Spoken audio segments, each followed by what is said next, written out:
Hey everybody, today we're going to talk about the Middle Ages some more. If you want to follow along, this is Middle Ages 2 and 3. I'm going to just make them in one video because they're a lot shorter slideshows. So start with Middle Ages 2 first.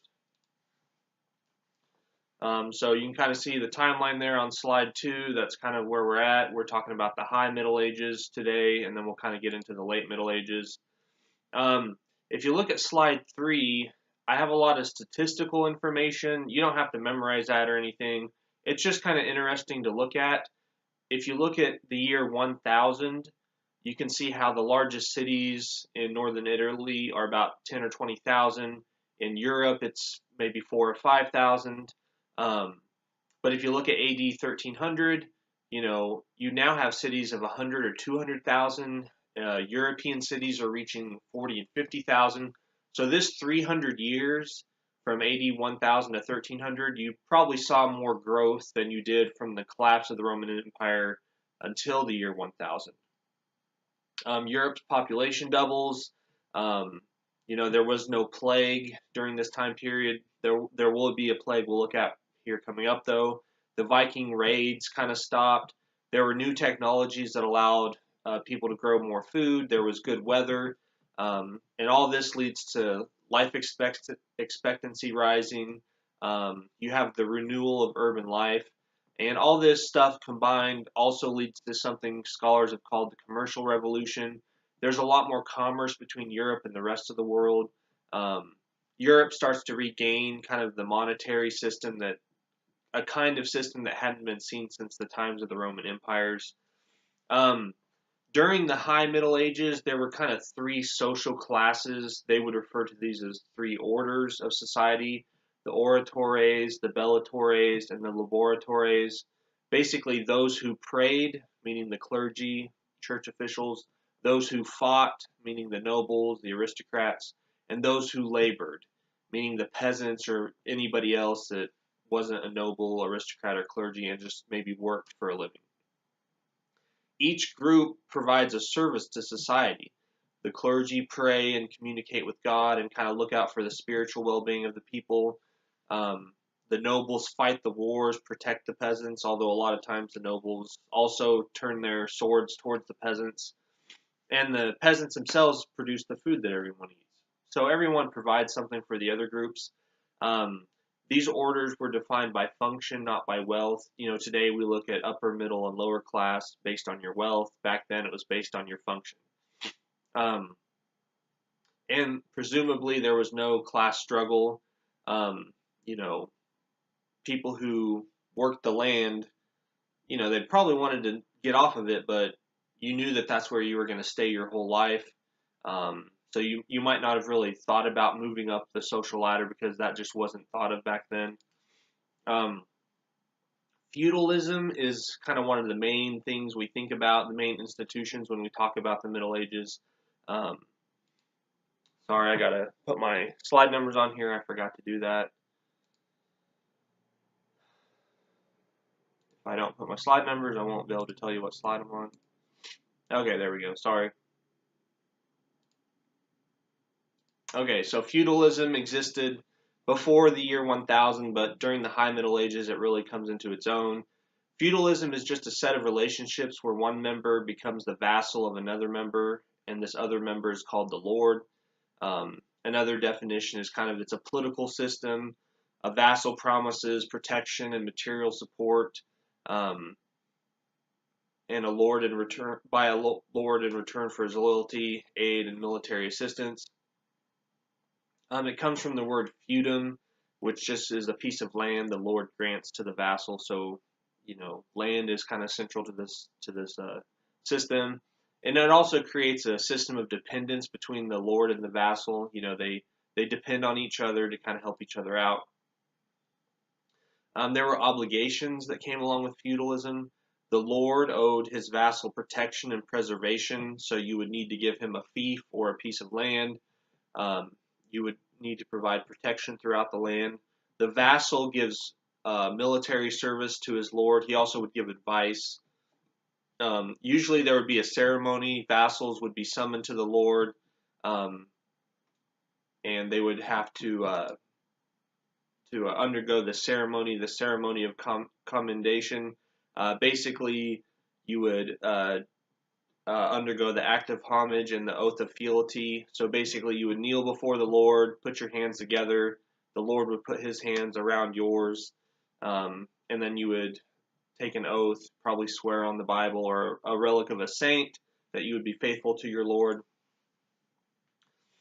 During the High Middle Ages, there's a lot of interesting religious movements.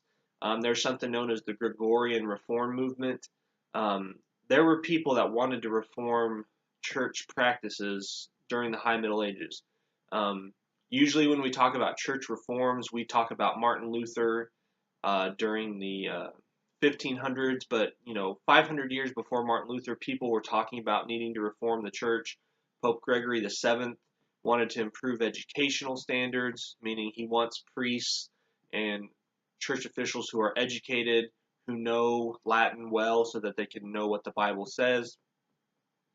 He wanted to improve the morals of priests. Priests take prostitutes or concubines or father children when they're not supposed to be married or have sexual relations. Sometimes priests get drunk. There's a lot of things he wants to reform. A lot of times, churches would sell offices to other people. So maybe you wanted to be a bishop. You might not have any you're not a very good spiritual person. You might not understand Christianity, but hey, you've got the money to buy the office. So church officials would sell you the position of bishop, even though you have no business, being a bishop because you don't know anything about it. So there's corruption going on at this point, and Gregory and others wanted to stop this. There's also something called the Great Schism of 1054. Basically, up until this point, there is one unified church if you look at it from the outside, but from the inside, there's basically two different churches. There's a Western church centered in Rome, and there's an Eastern church. I think it was centered in Antioch. I'm not sure about that, but basically what happens in 1054 is the Western and Eastern churches split. So the Western church is known as the Roman Catholic Church, and the Eastern church is known as the Eastern Orthodox Church. Basically, they had disagreements about kind of theology. There's also some politics going on, but there's a split between the Eastern and Western churches, and that split still continues to this day. A pretty famous person is St. Francis of Assisi. He's kind of I guess you could say, reformer. He was the son of a wealthy cloth merchant from Assisi, Italy. When he was a young man, and his family was well off, but when he was a young man, he kind of went through this spiritual awakening. He heard one of Jesus' sermons being preached that talked about giving up all your wealth and following Jesus. This is something Jesus said while he was preaching, and St. Francis of Assisi decides to do this. He kind of undergoes a spiritual awakening. He renounces his lifestyle, his wealthy lifestyle, and he adopts a life of poverty. He lives the Vita Apostolica, the apostolic life. Apostolic life, sorry, can't say my words. Apostolic life. So he lives like an apostle, doesn't acquire property, doesn't keep wealth. He wanders around preaching from town to town. He founds the order of the Friars Minor, which is the Franciscans. So he's a pretty famous kind of church official during this period. There were some heretical movements during the High Middle Ages, and basically heresy is an error in Christian belief. So if you think that Jesus is not the Son of God or did not die on the cross, that would be a heretical belief if you claim to be a Christian. Now, to be a heretic, you have to be a Christian. If you're a Jew or a Muslim, you don't believe that Jesus is the Son of God. You don't believe Jesus is divine. Well, that doesn't make you a heretic because you're not claiming to be a Christian. But if you are claiming to be a Christian, you have to believe certain things. Just like if you're a Jew or a Muslim, you have to believe certain things. So for someone to be a heretic, they had to be a baptized Christian, and they have to be, stubborn in their erring ways. Just randomly thinking something that is against the Bible, like I'm not sure about Jesus's divinity. Just that wouldn't get you in trouble. If you constantly spread that out and preach it and tell your neighbors, then you get in trouble. If the church hears that you don't believe that Jesus is God, they'll just bring you in and they'll show you the scriptures and they'll talk with you and they'll be like, we're showing you that this is what the Bible says. This is what church tradition is taught. So it's not like you just make one little error and you're in trouble. There are some famous heresies in the High Middle Ages. If you look at slide 11, I'm not going to read them. You can read them, but Henry the Monk, Peter Brewis, the Cathars, the Waldensians, these are all different groups that had heretical beliefs that go against the church teachings. There's medieval inquisitions that deal with heresy. There's not just one medieval inquisition.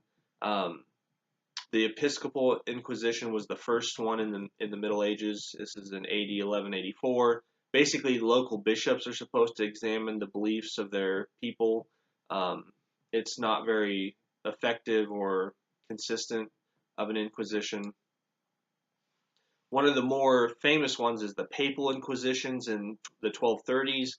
This is carried out by professional inquisitors. So there was people within the Catholic Church, and their job is to find beliefs that are heretical. They kept careful written records. Usually an inquisitor would arrive in a town. They would invite people to confess if they had a belief that wasn't in line with church teachings. And if you confessed, you don't get in trouble. You don't get locked away and put in jail. You would just have to do penance, something to make up for your sin. But you also had to tell who you knew of other people that were heretics. And usually this process is where the inquisitors gather evidence and then they'll hold a trial. Trials are really short. Some of them are really long. It just depends. At first, torture wasn't allowed.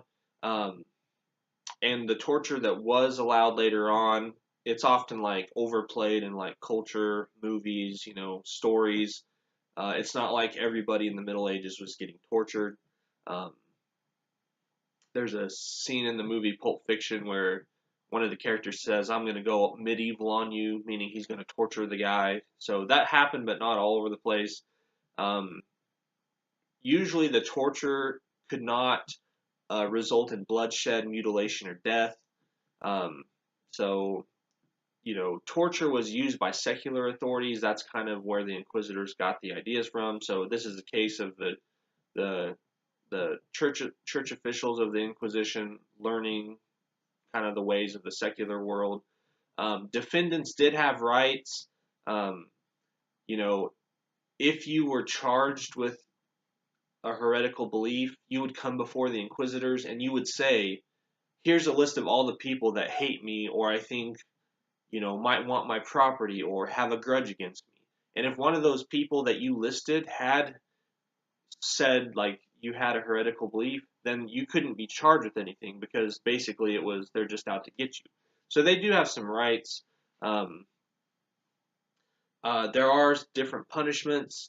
If you confess, you do penance. Sometimes you had to wear a yellow cloth on your clothing or a yellow cross on your clothing. If you didn't confess and you did get the death penalty eventually, you would be burned to death.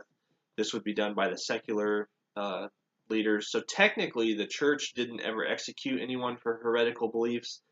They handed you over to secular authorities, which doesn't really matter if you're getting put to death, but it's just a little caveat. Education changed in the High Middle Ages. During the earlier years of monastic education, you would study the Bible, you would read early church fathers like Augustine.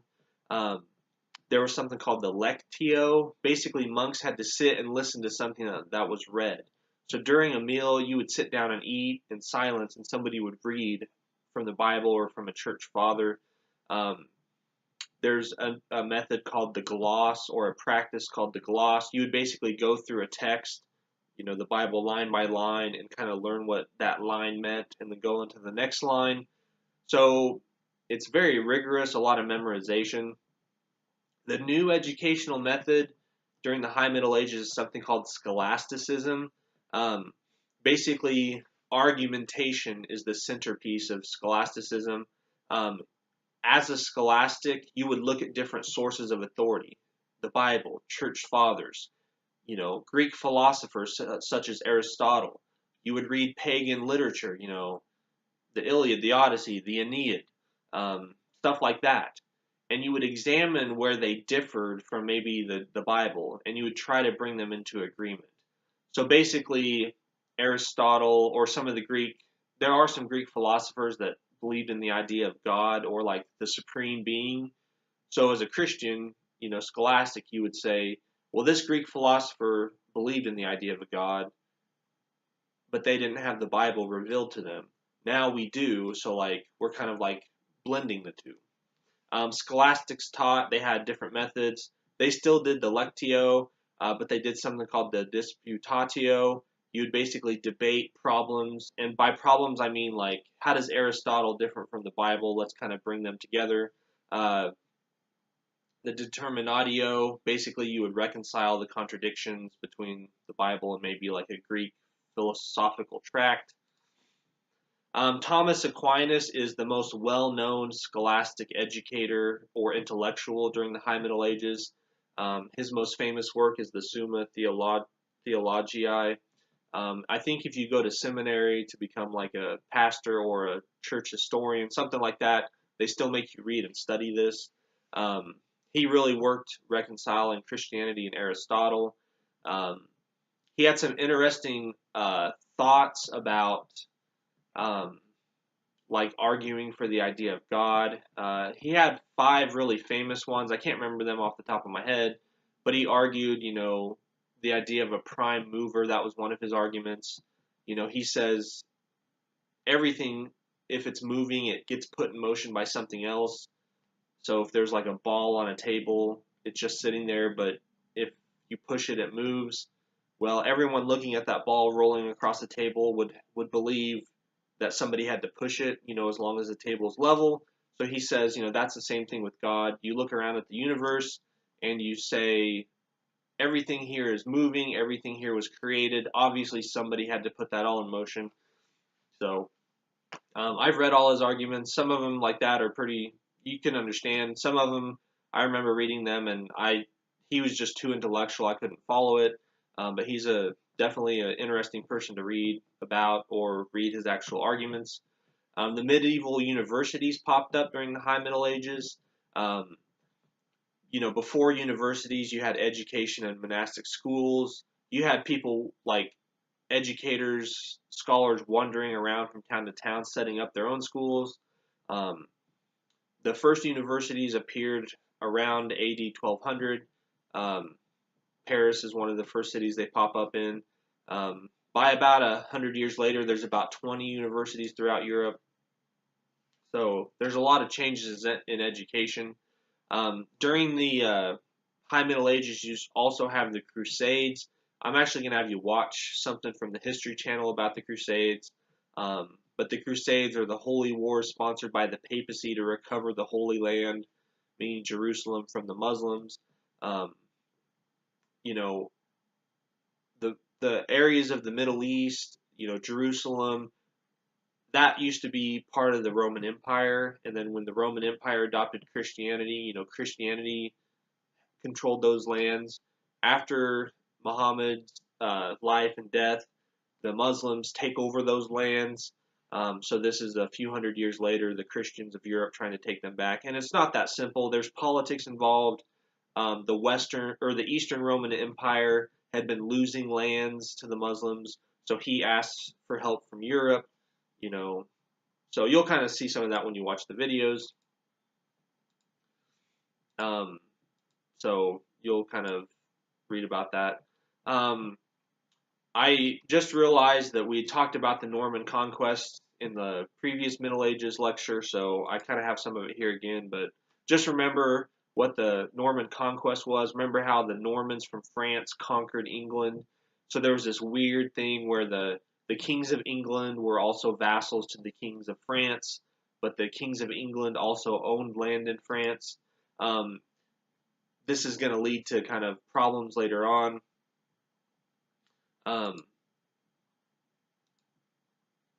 basically, lost my train of thought here. Um, you have changes in France and other countries. I remember how the Carolingian dynasty came to an end in 987. This is when Hugh Capet came to the throne. So that's the start of the Capetian dynasty. You basically have a devolution of royal authority from 987 on for hundreds of years. Kings in France lose power uh, over a long time. Basically, that little pink territory on the map on slide 25, that's the area, that's the Ile-de-France. That's the area that kings controlled.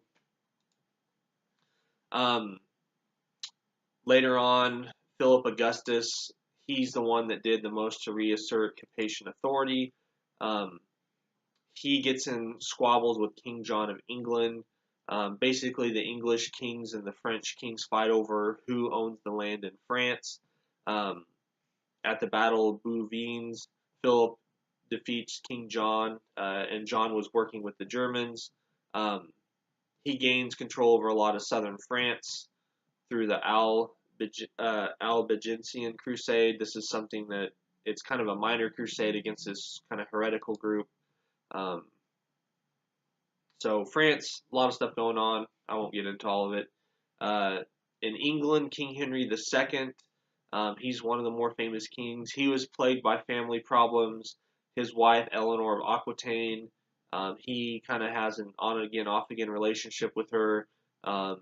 There's rumors that she cheats on him. He's not a very good husband. Henry's at war with his sons. His sons were Richard the Lionhearted, who goes fights in the Crusade. You'll learn about him in the video. And then King John of the Robin Hood tales. Now, King John, he comes to power because his rival was murdered. He tries to seize French lands, but he returns home after the Battle of Bouvines. He was defeated.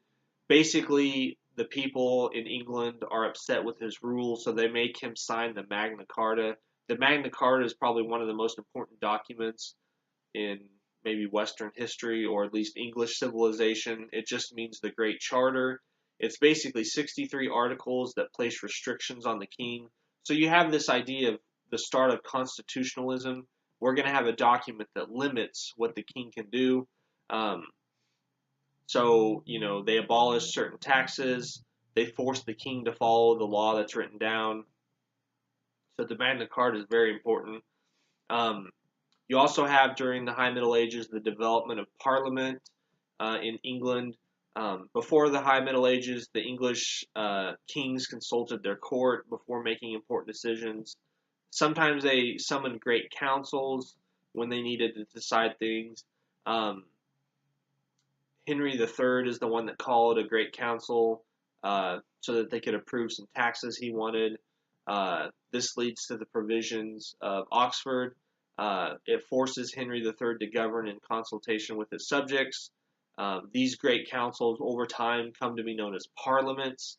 And in the 14th century, the parliament gets divided into lords and commons. Lords are the upper house, the nobles. The commons are the commoners.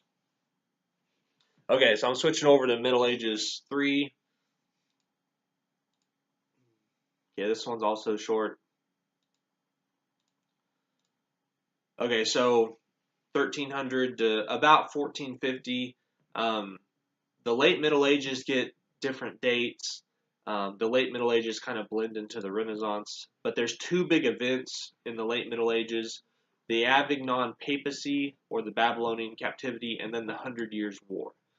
So the Avignon Papacy, in AD 1305, Pope Clement V is elected as Pope, and he does something strange. He doesn't go to Rome, he goes to France. Actually, he's in France, he stays there.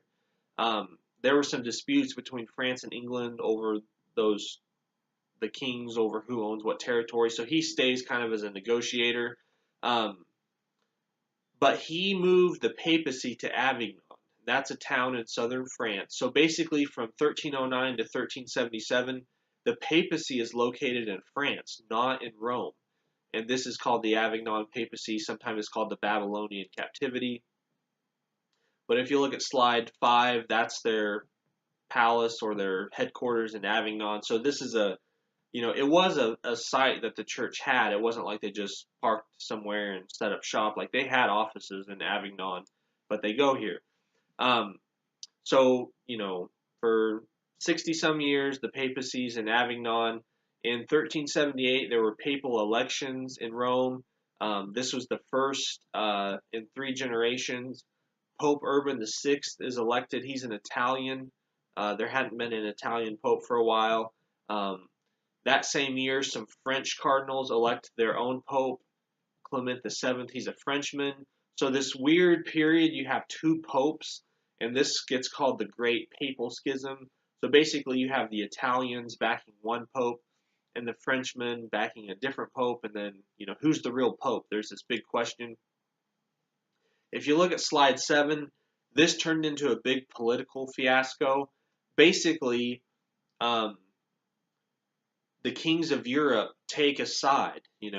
France, parts of Spain side with the Avignon Pope. England, northern Italy, parts of Eastern Europe, they side with the Roman Pope. Other places kind of move around, but basically Europe starts taking a side in these squabbles. Basically, both the followers of Clement and Urban squabble after their respective popes died. Monarchs can't convince either side to kind of calm down, and you have this idea of the conciliarism, and basically what that is there's an idea in the High Middle Ages that the Pope shouldn't make decisions, a church council should make decisions.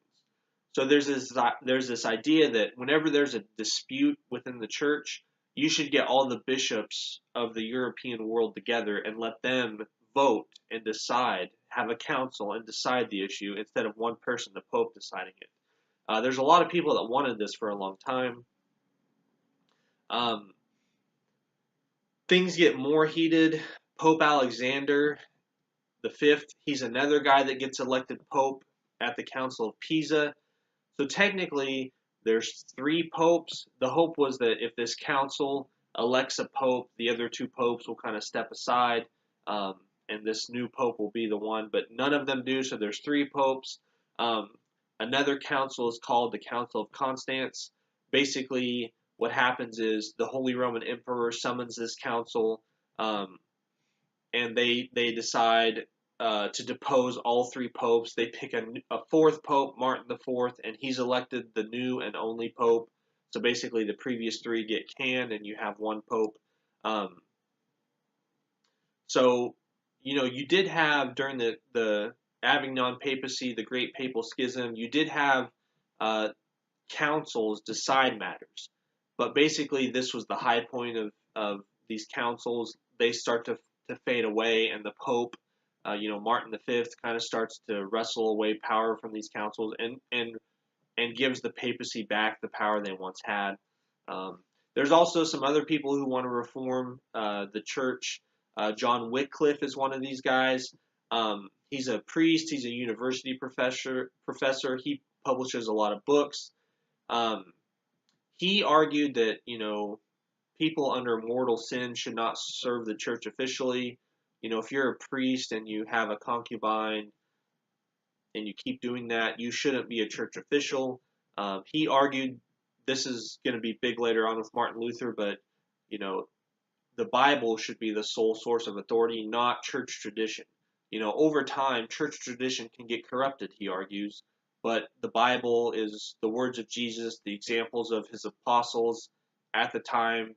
That hasn't changed, so that's the only source of authority. He also criticizes the church for the massive amounts of wealth they had. The popes have lots of money. The church officials pocket lots of money. There's a lot of corruption going on. One of the things Wycliffe does is he translates the Bible into English. This is the first such translation. Um, Another famous kind of reformer is Jan Hus. Um, he's associated with Czechoslovakia, or the place that would become Czechoslovakia, Hungary. Um, he's at the University of Prague. He becomes a priest. Um, he praises Wycliffe. He holds similar beliefs to Wycliffe. Um, he argues against crusading indulgences. You'll kind of learn about that in the Crusades videos. He talks about how he doesn't believe in the idea of purgatory. You know, purgatory is this idea, even if you're a Christian, when you die, you have to go somewhere um, for a short time to kind of cleanse you of your sins before you can get into heaven. He doesn't believe that exists. Um, he gets excommunicated by the Pope twice, actually. He actually goes to the Council of Constance. He gets arrested, tried, convicted, and put to death by burning. There's violence that breaks out, something called the Hussite Revolt after this, because people were upset. You know, they followed him and they were upset that the church put him to death. So there's a lot of religious kind of issues going on during the late Middle Ages. Political events. The biggest political event is something called the 100 Years' War. It's not a continuous war. They didn't call it the 100 Years' War while it was happening. That's something scholars in the 1800s came up with. Basically, it's a war between England and France. It's a huge, massive war from 1337 to 1453. Basically, the causes, there's a few. Um, from the time of the Norman conquest, the kings of England held land on continental Europe and France. So basically, the English kings hold lands in France. It's kind of weird. Um, there's also a dispute over the succession to the French crown. A French king dies, and there's this argument: who's going to be the next king? Should it be a Frenchman? There's actually there's an English guy that thinks he should be the king of France and England. And there's also economic disputes between England and France that kind of play into this as well. And if you look at slide 14, you can see how there's English kings that hold lands in France. And if you look at that map on the right side, by the late 13th, early 14th century, the French kings had regained most but not all of the land in France. So English kings held kind of the southern part of France. The Capetian dynasty dies out in 1328. Philip of Valois, he was related through the male line to the Capetians, and he claims to be the king of France. But this English king, Edward III of England, he also was related to the last Capetian king, and he claims to be the rightful king of France. So you got these two guys saying they're both the kings of France. In 1337, so about 10 years later, the French king proclaims that the English king had not upheld his obligations as a vassal. So it's just another way of saying that the English kings are beneath the French ones. France attacks this place called Gascony in hopes of capturing it. And you basically have war break out between England and France. There's different phases of the war.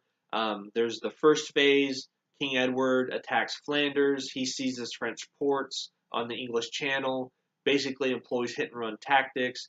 There's two major battles. The English win both of them, the Battle of Crécy and the Battle of Poitiers. At the Battle of Poitiers, the French king is taken hostage, and the French have to pay a ransom. There's an uprising in France called the Jacquerie. So the French are having to fight their own internal struggles as well. At the Treaty of Bretigny,